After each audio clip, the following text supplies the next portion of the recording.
Welcome back to my channel so genius. हम discuss कर रहे थे इंड AS 36 के इलस्ट्रेशन, जिसमें आज अपन करेंगे इलस्ट्रेशन नंबर 1। तो चलिए पहले से अच्छे से रीड करते हैं। Earth infra limited has two cash generating units A and B. Earth infra limited जो कंपनी है उसके पास दो CGU है। एक CGU का नाम है CGU A और दूसरे CGU B। ठीक है, आगे देखते हैं। There is no goodwill within the units. Carrying values यानी कि CGU A की और CGU B की जो कैरिंग वैल्यूज है उसके अंदर गुडविल नहीं है। The carrying values of the CGUs are, CGU A का कैरिंग वैल्यू दे रखा है 20 मिलियन, CGU B का कैरिंग वैल्यू दे रखा है 30 मिलियन। क्या बात है, दोनों को मैं हाईलाइट कर देती हूँ, 20 और 30 मिलियन। आगे देखते हैं। The company has an office building which it is using as an office headquarter and has not been included in the above values and can be allocated to the units on the basis of their carrying values। क्या बात है, बोल रहे हैं company के पास office building है जिसको हम यूज करते हैं एज अ ऑफिस हेडक्वार्टर, यानी कि सबके लिए काम आएगी, दोनों CGU के लिए। अब वो CGU A में कितना बांटना है और CGU B में कितना बांटना है, तो वो खुद ही बोल रहे हैं कि आप उनको किस बेसिस पर बांटिए, on the basis of their carrying value, जो कि इनका कैरिंग वैल्यू 20 और 30 मिलियन है, इसी में आपको उसको बांटना है। ठीक है, अब बात ये आती है कि ऑफिस बिल्डिंग का कितना वैल्यू है, वो है 10 मिलियन, यानी कि 10 मिलियन को आपको इनको बांटना है। बांट देंगे साहब, और बताइए। तो पेन हर बार गलत जगह चला जाता है। हाँ जी, आगे देखते हैं। The recoverable amounts are based on the value in use of rupees 18 million of CGU A and 38 million for CGU B। आपको रिकवरेबल अमाउंट डायरेक्ट गिवन है। वैसे हम क्या करते थे बताओ, रिकवरेबल अमाउंट को कैलकुलेट करते थे by comparing value in use, और दूसरा क्या होता था, fair value less cost of disposal. Value in use और कॉस्ट ऑफ डिस्पोजल, तो फेयर वैल्यू और कॉस्ट ऑफ डिस्पोजल दोनों को कंपेयर करके फिर हम कैलकुलेट करते थे रिकवरेबल अमाउंट। लेकिन यहाँ पर आपको रिकवरेबल अमाउंट क्लियरली गिवन है कि वो वैल्यू इन यूज माना जाएगा, और कितना है वो भी दे रखा है 18 मिलियन और 38 मिलियन। CGU A का भी गिवन है, CGU B का भी गिवन है। बहुत ही आसान क्वेश्चन, सीधे सीधे सारी चीजें दे रखी हैं, बिल्कुल घुमाया नहीं है।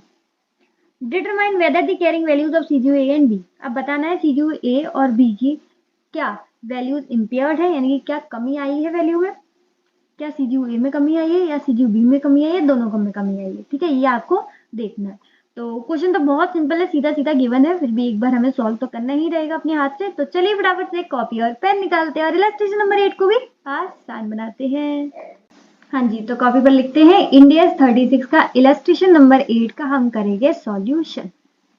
तो आपको एक फॉर्मेट क्रिएट कर लेना है, जैसे कि गिवन है CGU A, CGU B और टोटल।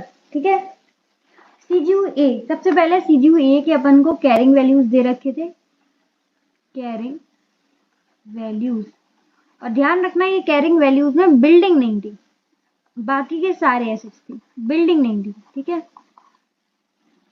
कितना कैरिंग वैल्यू दे रखा था 20 मिलियन, इसका 30 मिलियन, तो टोटल हो गया हमारा 50 मिलियन। सिंपल जा रहा है, सीधा सीधा गिवन था।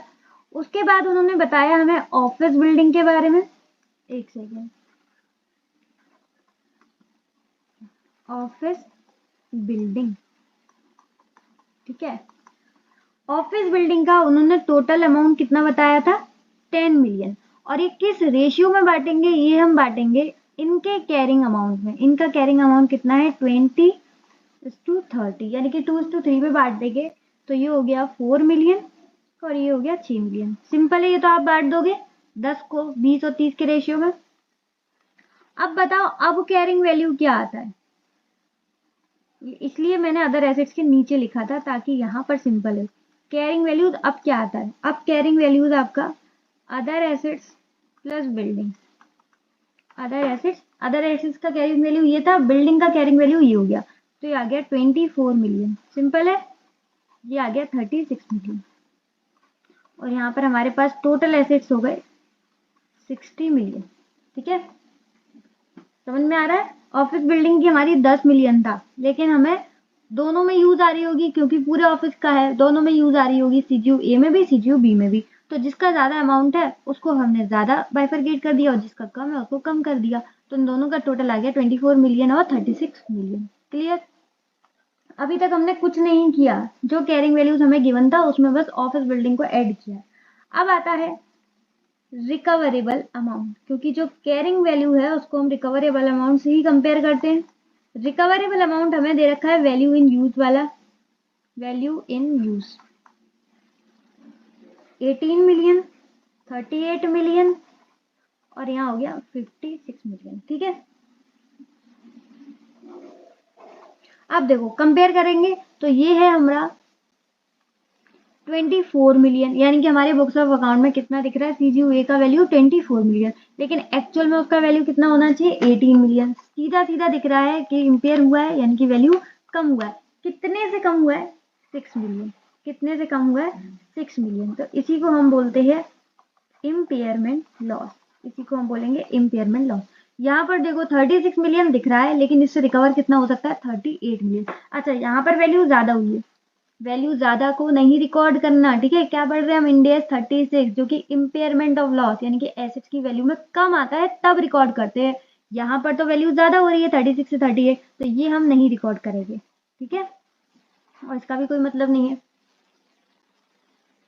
क्लियर हो गया, क्योंकि नहीं तो यहाँ पर तो सिर्फ आपको 4 दिखाया जाएगा, ये वाला एडजस्ट हो जाएगा ना 2 इसलिए, लेकिन एक्चुअल में कितना हुआ है, 6 मिलियन। अब बाइफरगेट करते हैं हम इम्पेयरमेंट लॉस को। टोटल इम्पेयरमेंट लॉस कितना हुआ है, 6 मिलियन।